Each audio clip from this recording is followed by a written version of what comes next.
Permen kopi dari Yunani ini enak banget, laku keras di Amerika. Harganya 350 ribuan aja. 300 ribu permen ginian. Ya ampun bang, kalau lu belanja di sini juga nggak ada kembaliannya, dikasihnya permen ini. Lagian ya, ini nih permen Indonesia kan Yunani. Aku tuh suka banget sayur ini sekarang. Dimasak sama apa aja tuh enak banget. 30 ribu rupiah per ikatnya di Aussie, enak deh pokoknya. Bang, kalau suka daun singkongnya, ini ambil aja. Di belakang rumah gua juga banyak. 30 ribu daun singkong mahal amat. Kalau kami di Kanada sering banget pakai daun Indian almond. Itu tuh baik banget buat kesehatan. Antioksidannya tinggi, makanya harganya mahal. Sampai 2 juta loh per kilo. Lah, seriusan. Itu sering gua bakar-bakarin aja di depan rumah. Mentok-mentok ya buat ikan cupang rendaman air ketapangnya. Kalau di Iran, kami punya saffron, bumbu termahal di dunia, 1 kilonya 15 juta rupiah. Itu bukan sekedar bumbu, tapi juga bisa jadi obat segala obat. Alah, saffron mahal amat. Indonesia aja mending. Ada tuh obat segala obat. Teh hangat. Durian cuma ada di negara kalian. Di Korea juga ada. Satu buahnya bisa sampai 1 jutaan. Apa lu? Mau ngomong durian ada juga di belakang rumah lu? Nggak mungkin. Pohon apa nih? Pohon durian. Ada lah di belakang rumah gua. Masa nggak ada?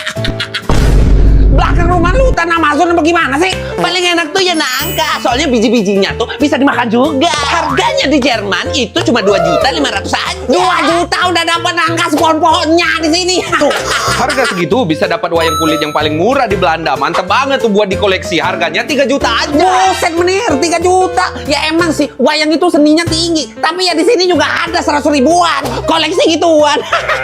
Koleksi itu tas kayak gua. Tas anyaman dari Rotan harganya 28 juta rupiah. 28 juta.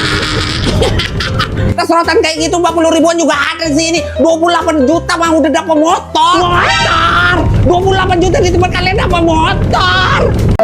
Deh, kasihan deh, belum makan. Tolong. Nggak ada duit pak, maaf ya. Nggak ada duit. Apa? Dia nggak ada duit nih. Apa sih? Lebih miskin dari kita nih berarti.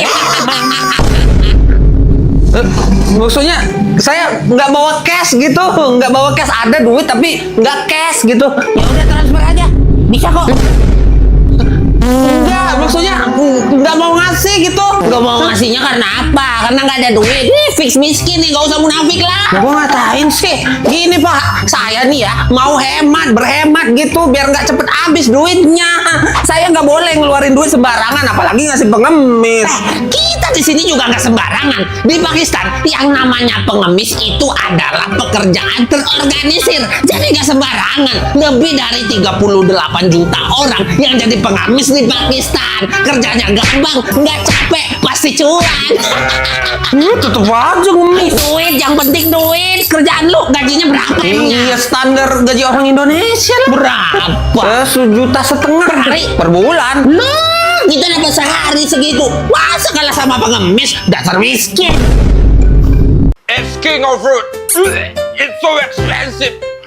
Di Amerika, satu buah ini 1,5 juta rupiah. It's so smelly, but I don't know, it's quite so expensive. 1,5 juta. Di beko-beko ini yang jual itu Bang John. Nih lagi musim di Indonesia nih 10 ribuan doang nih. Lebih gede, enak. Wangi. Harry fruit. Rambutan, ya elah. Iya rambutan. Tapi ya di Belanda yang makan ginian cuma orang kaya doang. Soalnya ini 6 bijinya 7 euro, sekitar 115.000 rupiah gitu. 6 biji tuh bayangin kalau sekilo berapa harganya. Sekedar saran sih, yang tinggal di Eropa kalau lagi susah ekonominya mending jual rambutan aja. Segini di Indonesia 10 ribu, ambil di Indonesia jual lagi tuh di Belanda. Tuh 100 ribu tuh. Batok kelapa di Inggris sering dijadikan bahan kerajinan dan berekonomian tinggi. Mangkok dari batok kelapa ini 250.000 sampai 500.000 rupiah di sini dijual. Karena apa? Karena bernilai seni tinggi. Ya, madam nih, banyak nih batok kelapa sisa tahun baruan kemarin. Nih, saya jual 50.000 aja nih satu. Poles dikit aja udah. Mau nggak? Mau. Nah, gitu dong.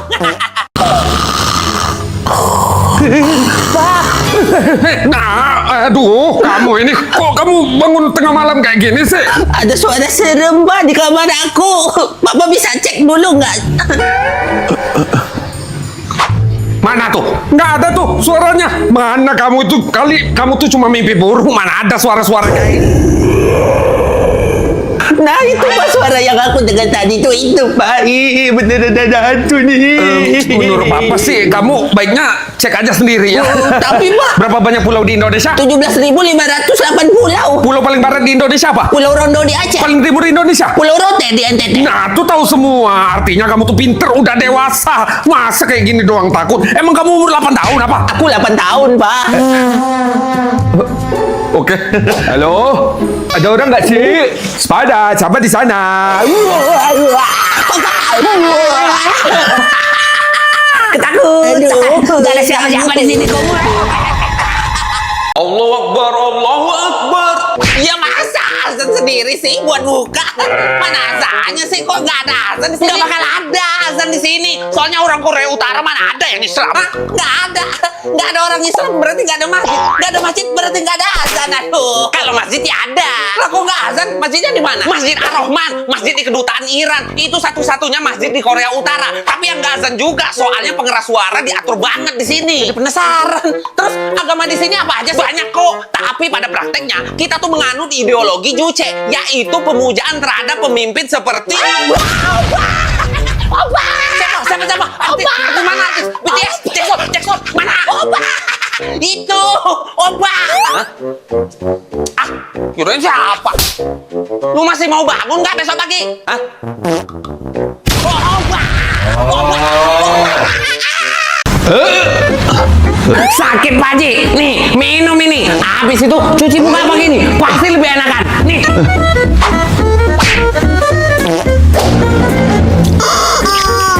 Ini apaan nih? Kok sepet-sepet kayak gini? Abok banget. Pipis sapi. Emang itu rasanya. Nanti juga biasa kok. Yang penting tuh sehat. Pipis sapi. Kok jorok banget sih. Jorok apanya? Menurut kita, suku Dinka yang ada di Sudan Selatan, sapi itu nggak ada bagian joroknya. Semua bagian berguna, suci, bersih. Mana ada joroknya? Sapi itu juga jadi pusat kehidupan bagi kami di sini. Sembarangan. Tapi kenapa harus pipis sapi yang dikasih ke gua? Lu ajarnya, kenapa harus gua? Air biasa tuh susah di Sudan. Di sini tuh kering. Untung ada pipis sapi sebagai alternatifnya. Bisa buat mandi, cuci muka, buat minum, banyak gunanya. Sabun, mana sabun nih? Gua mau bersih-bersih, aduh. Pakai sabun. Ya iyalah. Jorok. Jorok. Dunia macam apa sih ini? Jauh. Kenapa tangan gua mesti cacat gini sih? Coba aja ada lampu ajaib kayak di film Aladin. Langsung minta sama Om Jin, langsung sembuh deh nih. Ya udah, kita cari lampu ajaibnya. Mumpung di Arab nih. Cuma aslinya cerita Aladin bukan dari Arab kok. Dari mana emang? Dari Cina aslinya. Dalam versi awal cerita Aladin digambarkan sebagai anak miskin dari Cina sebenarnya. Tapi cerita penuh elemen Arab dan Persia ditambahin sama penulis barunya, Antoine Galland, seorang orientalis Prancis pada abad ke-18 yang mengklaim mendengar kisah itu dari pendongeng asal Suriah bernama Hana Diab. Apa semua jangan-jangan di dunia ini main in China semua nih? Itu lampu. Coba ambil. Masa lampu gini sih? Coba dulu gosok. Siapa tahu ada jinnya kayak di film Aladin. Beneran ada. Akan ku beri 3 permintaan. Ada beneran. Ini Om Jin, saya mau tangan saya ini sama kayak yang lainnya. Oke. Kok dua-duanya sama sih? Katanya sama tadi. Balikin. Kau kebalik. Katanya balik. Bukan kayak ini goblok. Gila. Aduh. Oke. Aduh, balikin teman saya kayak tadi dong. Nggak bisa. Udah habis permintaannya. Woi, nomor 8 apaan? Bentar, nomor 8C, nomor 9A, nomor 10B. Udah, jangan nanya lagi. Tapi kan soalnya soal esai. Lah iya ya, aduh. Wow, nomor 8 apaan? Nomor 8-nya. Iya, bentar ya, bentar. Oh, tahu lo nomor 8. Apa?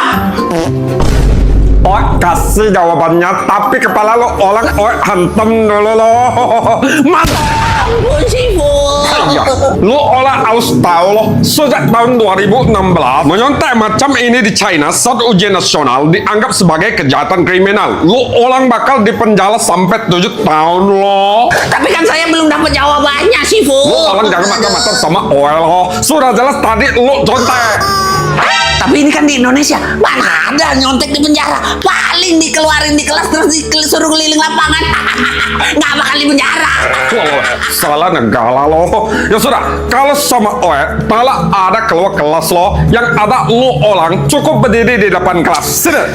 Karena lu orang sudah nyontek, sekarang ikutin Oe.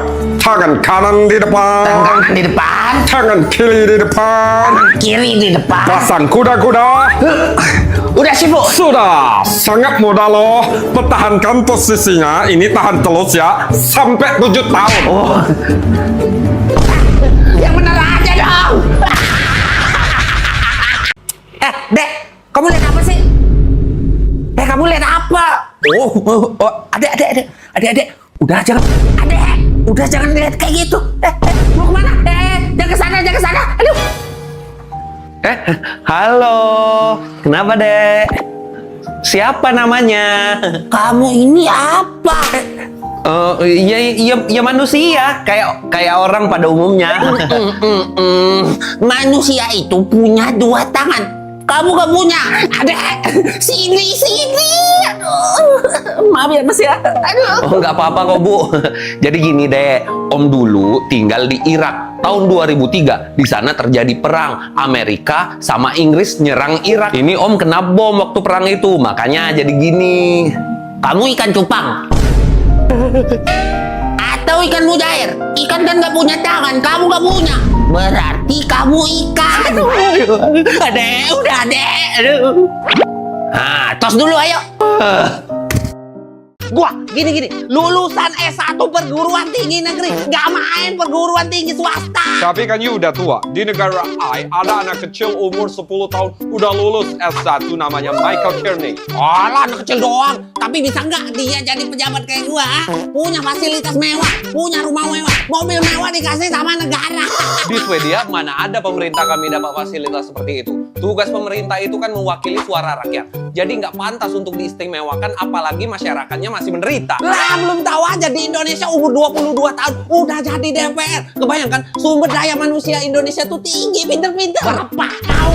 Negara gua nih yang paling tinggi SDM-nya di dunia. Tapi nggak ada tuh umuran segitu udah jadi DPR. Politik itu butuh pengalaman, bukan asal jadi. Gua buktiin ya, orang sini tuh pinter-pinter, tahu nggak? Bentar. Nah, kamu ada apa, Om? Om mau nanya. Dari yang muda-muda dulu. Sebutin negara yang ada di Eropa. Garut, Om. Goblok.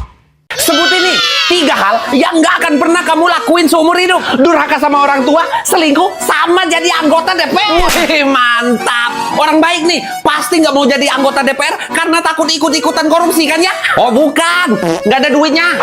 Nggak ada duit gimana maksudnya? Nggak ada gajinya. Bukannya di mana-mana anggota DPR itu kaya raya. Mana ada begitu kalau di negara Kuba. Di Kuba, politik itu pengabdian, bukan profesi, melainkan tugas sosial yang harus dilakukan demi kepentingan rakyat, bukan untuk mencari nafkah pribadi. Salut banget. Tapi gimana bisa hidup kalau nggak ada gaji? Berfotosintesis. Ini manusia, bukan tumbuh-tumbuhan. Anggota DPR-nya kan punya pekerjaan utama, kayak guru, dokter, buruh. Yang mereka makan dari sana. Jabatan politik itu identitas, bukan pekerjaan yang harus dibayar. Nggak enak banget dong. Kalau mau nyari amal, mengabdi ke masyarakat, ya jadi anggota DPR. Tapi kalau mau kaya, mau nyari duit, jangan jadi anggota DPR. Mending jadi pengusaha aja. Makanya gue nggak mau jadi anggota DPR, soalnya gue mau jadi kaya.